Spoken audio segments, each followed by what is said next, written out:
इस कक्षा के माध्यम से हम लोग स्वयं के बारे में समझेंगे, स्वयं होता क्या है और उसका उपयोग कहाँ पे किया जाता है, उसके बारे में हम लोग अपनी बातचीत करेंगे। सबसे पहले स्वयं, जिसका पूर्ण नाम study waves of active learning for younger aspiring mind. पुनः देखेंगे, स्वयं का पूर्ण नाम study waves of active learning for younger aspiring mind. स्वयं का पूरा नाम study waves of active learning for younger Aspire mind के नाम से जाना जाता है। कभी कभी स्वयं का पूर्ण नाम पूछा जाता है, जो इस प्रकार से है: study waves of active learning for younger aspiring mind इसका पूर्ण नाम है। सबसे पहले समझेंगे कि स्वयं भारत सरकार के दौरान, यानी कि भारत के माध्यम से विकसित एक ऑनलाइन सॉफ्टवेयर है जो शिक्षण गतिविधियों में शामिल रहती। यह यूजीसी, जिसे प्रायः ज्ञान कमीशन आयोग के नाम से जाना जाता, उसके तहत इसका विकास किया गया है।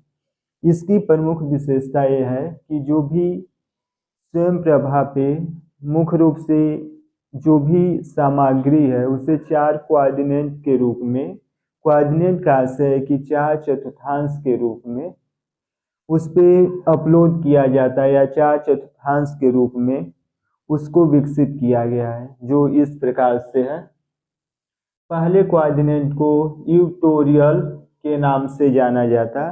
कोऑर्डिनेट का विकास देखा जाए तो एलएमएस के तहत हुआ है। एलएमएस प्रायः स्वयं प्रभा के चैनल के माध्यम से 4 कोऑर्डिनेट के रूप में इस पे प्रसारित किया जाता है, जो इस प्रकार से है।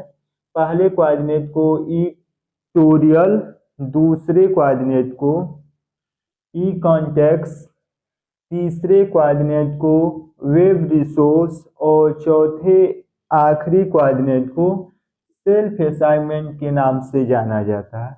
पुनः समझेंगे कि स्वयं प्रभा, जिसका पूर्ण नाम study wave of active learning for younger Aspire of mind के रूप में जाना जाता है। स्वयं प्रभा पे देखा जाए तो मुख्य रूप से जो भी यूजीसी ज्ञान कमीशन आयोग के दौरान जो भी पाठ्यक्रम निर्धारित किए गए हैं, उसमें से 40% पाठ्यक्रम को पूर्ण कराने की एक गाइडलाइन जारी है। यानी कि जो भी कोर्स स्वयं प्रभा पे चला उसका 40% भाग स्वयं प्रभा के माध्यम से पूरा कराया जाएगा। इस पे मुख्य रूप से 4 कोऑर्डिनेट के माध्यम से सामग्री को स्वपोषित किया जाता है या वितरित किया जाता है, जो इस प्रकार से है। पहले कोऑर्डिनेट को ई ट्यूटोरियल, दूसरे कोऑर्डिनेट को ई कॉन्टेक्स्ट, तीसरे कोऑर्डिनेट को वी रिसोर्स और चौथे कोऑर्डिनेट को सेल्फ असाइनमेंट के नाम से जाना जाता।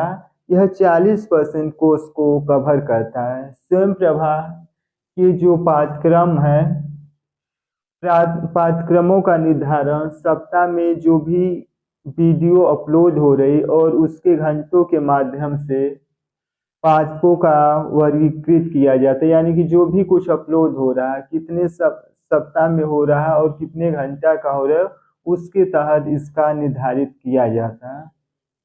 इसके पहले हम लोग मूक्स के बारे में बात किए थे, उसमें कुछ छूट गया था, उस पर हम लोग बात करेंगे। मूक्स, जिसे मास ओपन ऑनलाइन कोर्स के नाम से जाना जाता था, इसमें हम लोग बात करेंगे मूक्स जो भारत के दौरान विकसित किया गया। यह 2027 में AICTE के माध्यम से मूक्स का विकास हुआ था। भारत सरकार द्वारा इसका विकास किया गया। 2017 में जो संस्था AICTE के माध्यम से, इसकी 3 प्रमुख कंडीशन थी, जिसमें इस प्रकार से शिक्षा से संबंधित 3 प्रमुख नीतियां हैं, जो इस प्रकार से हैं।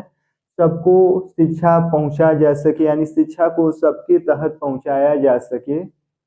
दूसरा समानता, तीसरा गुणवत्ता। यह MOOCs की प्रमुख विशेषता थी जो 2017 में लॉन्च किया गया था AICTE के माध्यम से। शिक्षा से संबंधित 3 रिसोर्स उसमें प्रमुख रूप से जोड़े गए थे: पहुंच, समानता और गुणवत्ता। इस प्रकार से हमने MOOCs, स्वयंप्रभा, LMS, विभिन्न प्रकार के ऑनलाइन सॉफ्टवेयर के बारे में हम लोग बातचीत किए। धन्यवाद।